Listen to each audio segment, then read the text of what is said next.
Ознакомиться с достижениями братской Приднестровской Молдавской Республики, узнать что-то новое о жизни приднестровцев, прикоснуться к их культуре и традициям. Фотовыставка, организованная представительством ПМР в Абхазии, предоставила такую возможность. Всего в экспозиции около 75 фотографий. На них запечатлены памятники культуры, портреты видных государственных деятелей, учителей, важные исторические моменты.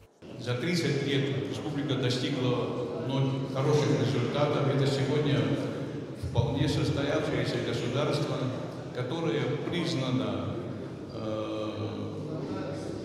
такими государствами, как Республика Абхазия, Республика Южная Осетия и Нагорный Карабах.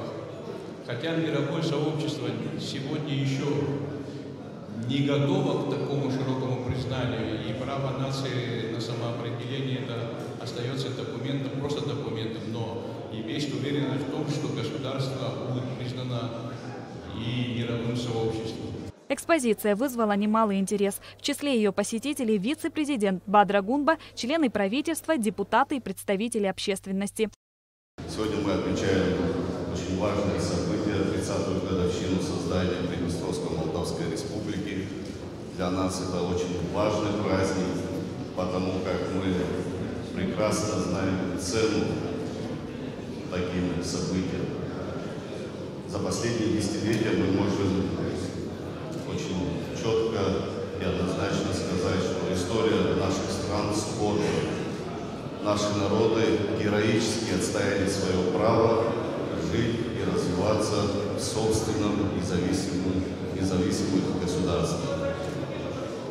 В эти даты мы не можем не вспомнить тех людей, которые сложили свои головы за независимость наших стран. Их память, их имена мы будем вечно хранить в памяти наших государств.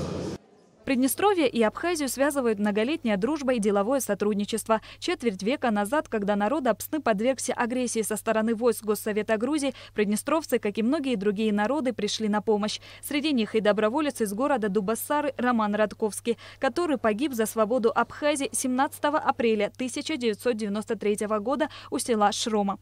Почти все фотографии, представленные на выставке, рассказывают о мирном Приднестровье. Фотографы через призму камеры пытаются показать, чего добилась их родина за 30 непростых лет.